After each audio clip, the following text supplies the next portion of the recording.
May 9th, 2016. Over 4 days in May, 57 tornadoes carved paths of destruction from the high plains of Colorado to the rolling hills of Kentucky. A sleeper event that caught even experienced forecasters off guard. And for the small communities in its path, it would become a story of survival, loss, and the terrifying unpredictability of nature's most violent phenomenon. 3 days before the outbreak, the ingredients for catastrophe were already assembling. High in the atmosphere, a powerful trough of low pressure was sliding eastward from the southern Rockies, a spinning mass of cold air that would become the engine of destruction. What made this event so dangerous was the combination of factors. An exceptionally strong trough was moving into the southern plains. The jet stream was perfectly positioned, and moisture from the Gulf of Mexico was surging northward. It was a textbook setup for violent tornadoes.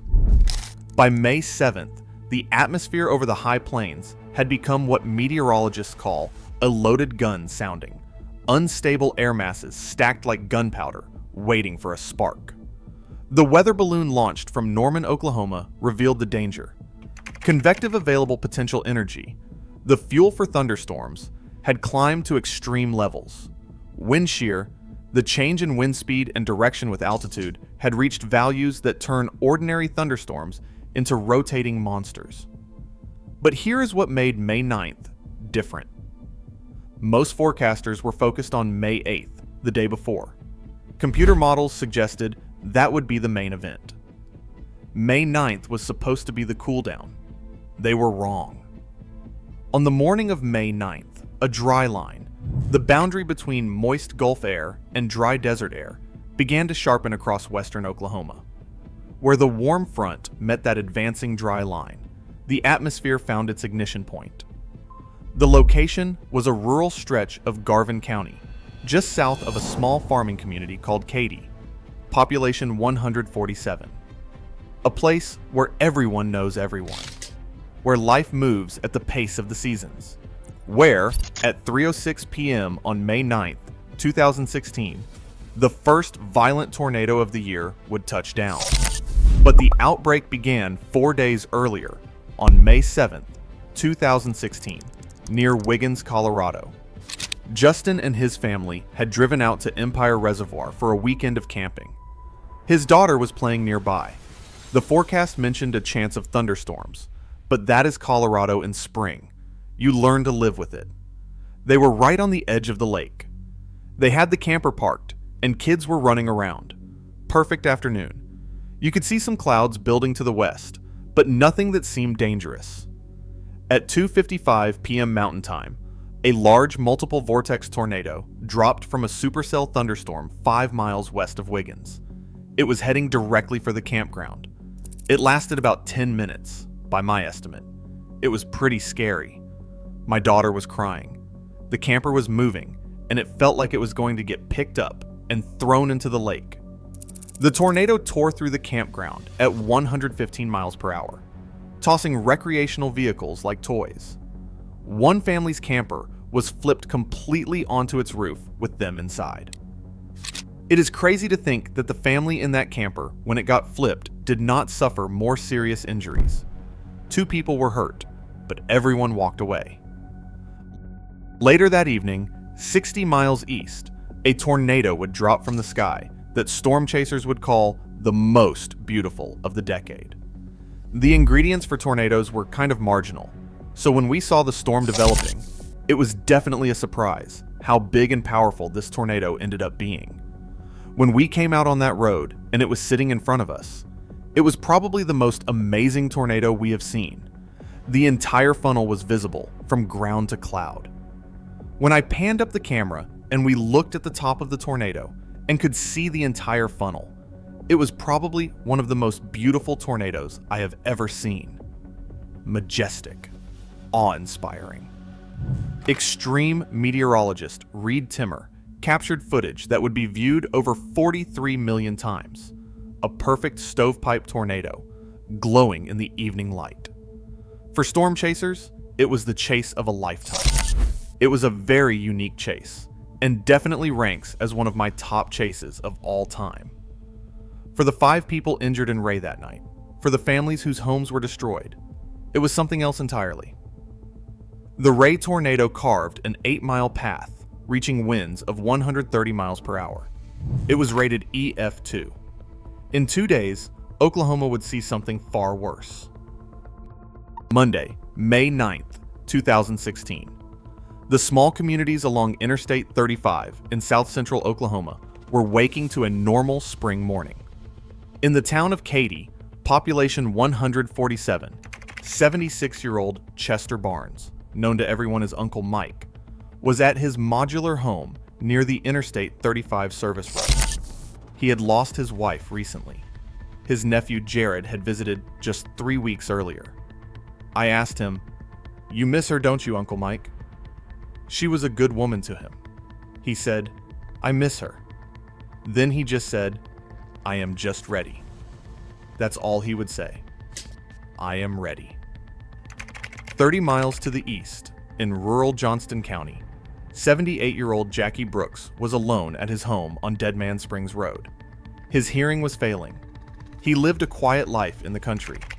In Atoka, radio broadcaster Ricky Chase was at work. His daughter was with him at the station. Graduation was just days away.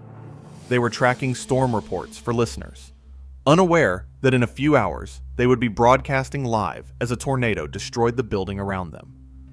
And in Sulphur, 18-year-old Daniel Parks had just gotten home from school.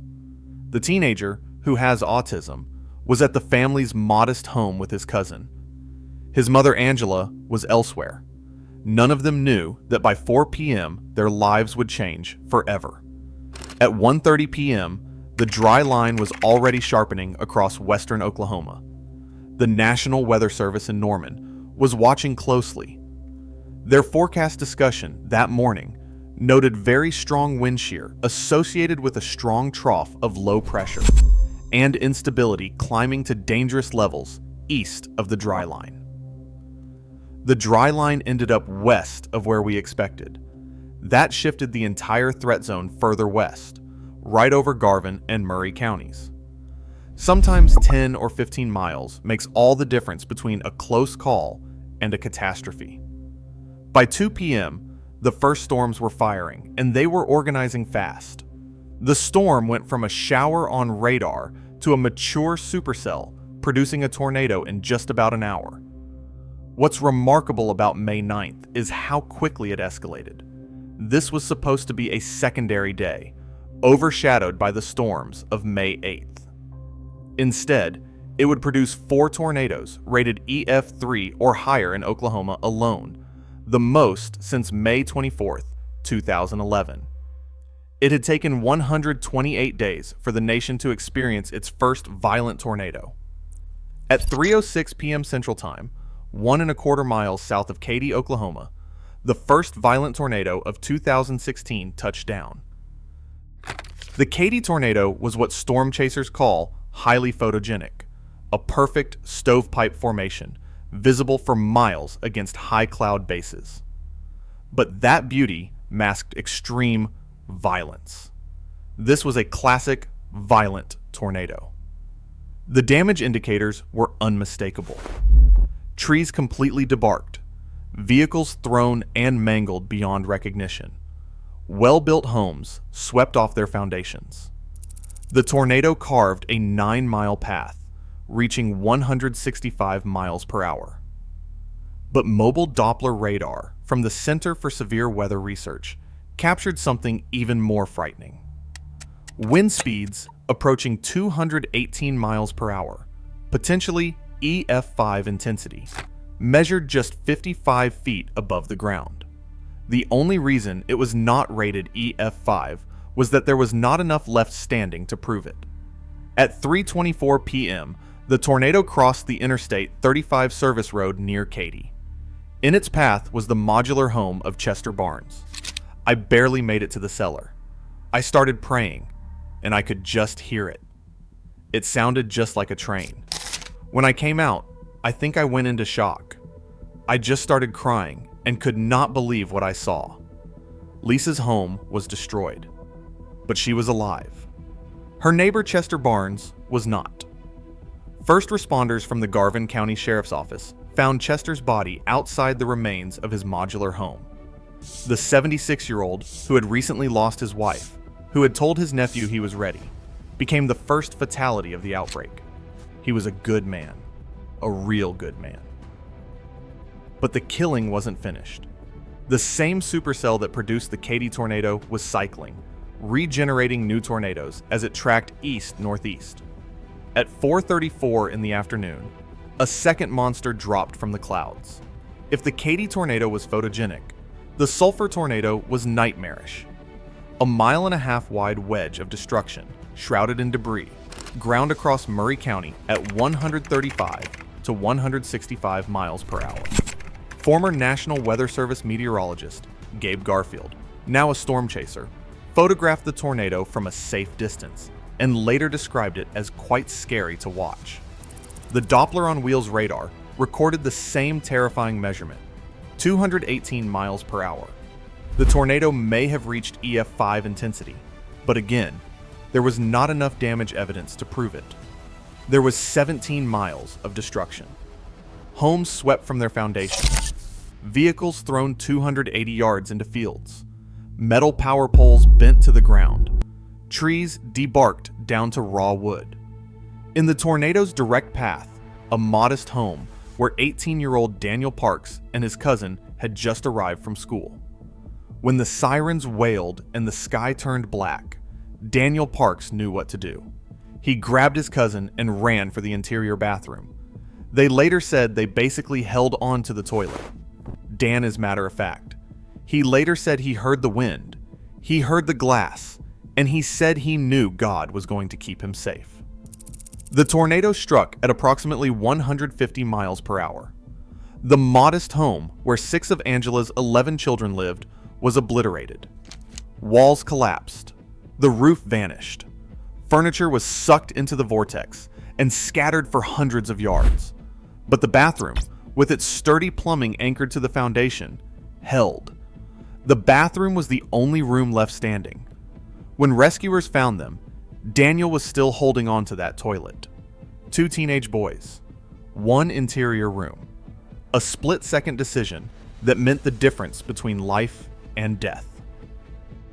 As the Sulphur tornado dissipated, a third supercell tracked along an outflow boundary in southeastern Oklahoma.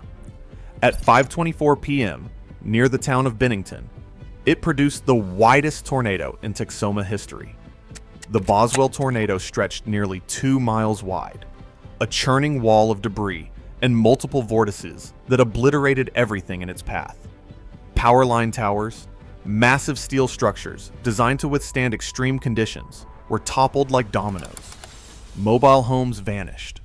3 people were injured, 1 critically. Somehow, incredibly, no one died. But 30 miles to the northwest, in rural Johnston County, the earlier Connerville tornado had claimed its victim.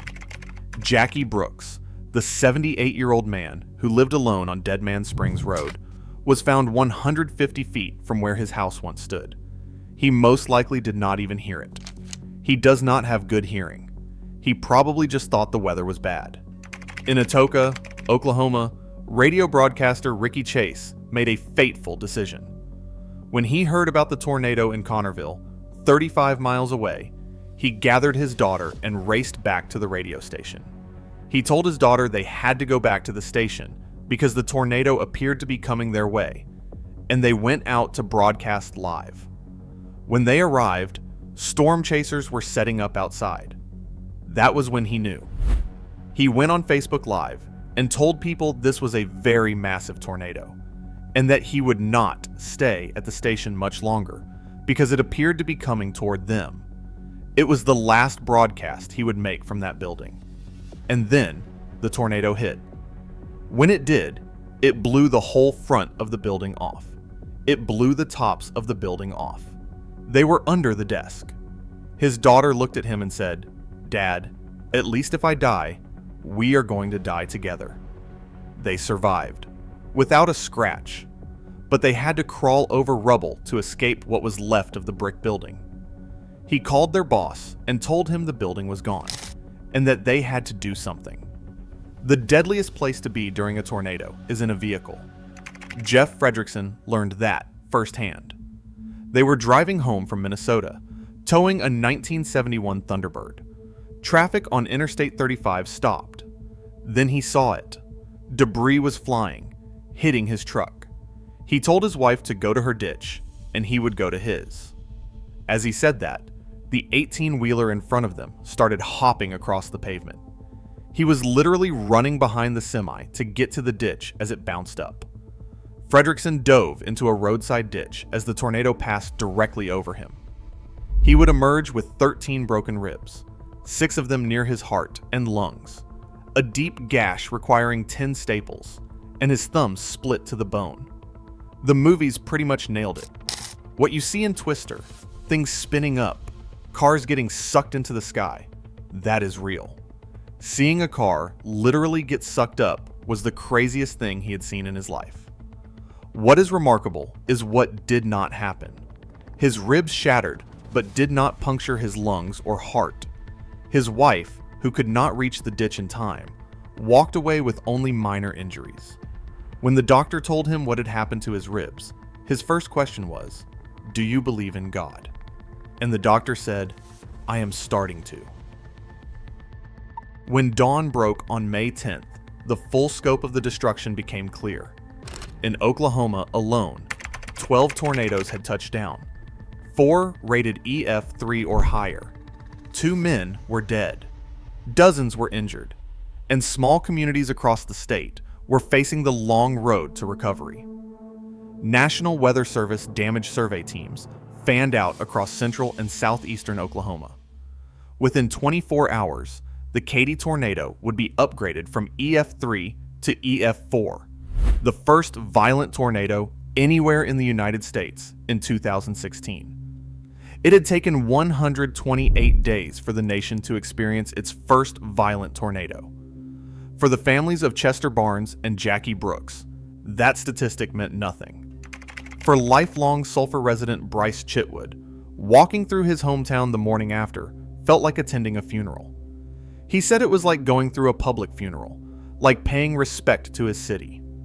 The tornado had carved a path directly through the heart of Sulphur's business district. Raina's Sports Lounge, where dozens had sheltered during the storm, was devastated. Structures that had stood for generations were reduced to basements filled with rubble. Across Garvin County, neighbors who had survived came together to help those who had lost the most. It's the Oklahoma way, the unspoken covenant of tornado country.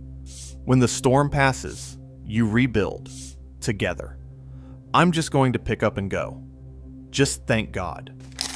My granddaughter's okay, and my family is here to help. It gets better. Things can be replaced, and your life is what's important. As long as you've got your life when you come out of it, no joke about it. God gave me another day. Enjoy it. But the outbreak wasn't finished.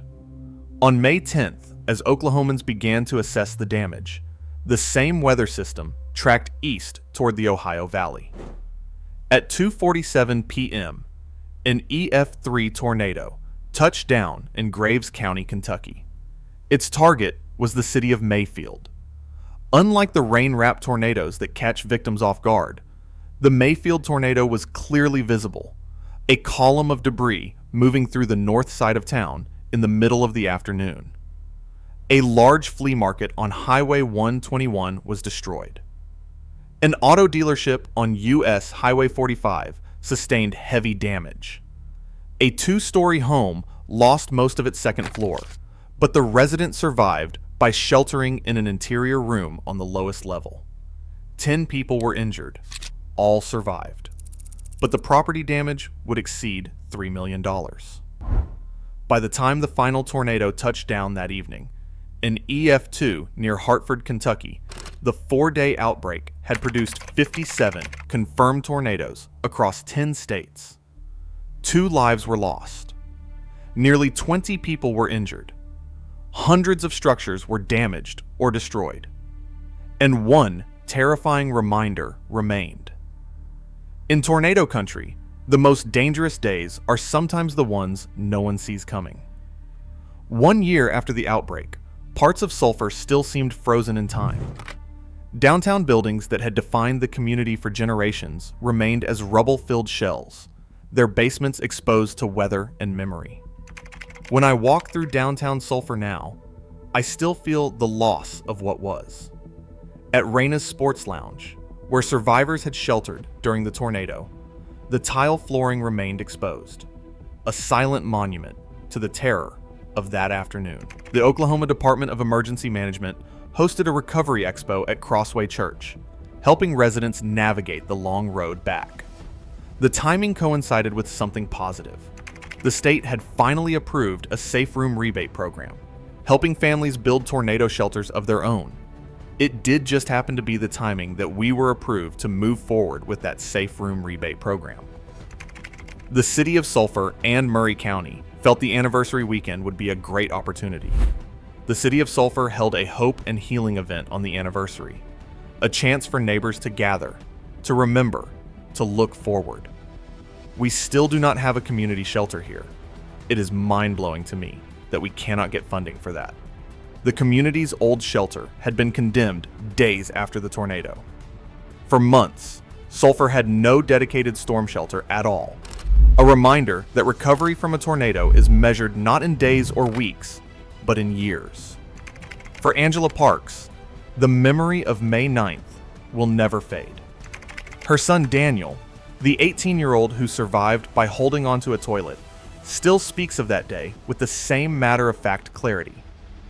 He told me he heard the wind. He heard the glass. He said he knew God was going to keep him safe, and he did. Safe was his word.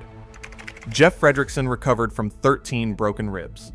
He still thinks about the premonition he had 2 weeks before the tornado. A dream of lying in a ditch as a tornado passed overhead. In his mind, he wondered if God was trying to reach out to him. And in Katy, the family of Chester Barnes found something unexpected in the aftermath. His late wife's death certificate blown from the destroyed home. A final reminder of the life he had lived, and the love that called him home. He told me he was ready. 3 weeks later, the tornado came. The May 7th through 10th, 2016 tornado outbreak was supposed to be a footnote, a secondary event overshadowed by bigger threats. Instead, it became a lesson in the unpredictability of nature's most violent storms. Days like May 9th, 2016 remind us there is still a lot to learn about how and why some significant tornado days come together. The meteorology was textbook: dry line, mid-level wave, Oklahoma in May. But the forecast missed the intensity. The dry line shifted west. What was supposed to be a moderate risk became a violent outbreak in a matter of hours. In the years since, forecasters have studied May 9th as a case study in sleeper events, days that do not look threatening until they suddenly are. The lessons learned have improved computer models, refined warning criteria, and saved lives. But there is a harder lesson, one that no amount of technology can teach. In tornado country, survival often comes down to seconds. A bathroom instead of a bedroom. A ditch instead of a vehicle. A decision made in the time it takes to draw a breath. For the survivors of May 2016, those seconds made all the difference. For Chester Barnes and Jackie Brooks, both 76 years old and on opposite sides of the outbreak, they were not enough. Every spring, the cycle begins again. Moisture surges north from the Gulf. Dry lines sharpen across the high plains. And somewhere in Tornado Alley, the atmosphere loads its gun. The survivors of May 2016 know the truth that storm chasers see in every funnel. Tornadoes are breathtaking. They are awe-inspiring. They are, in their terrible way, beautiful. But they are not forgiving. It gets better. Things can be replaced, and your life is what is important. As long as you have your life when you come out of it, God gave me another day. Enjoy it.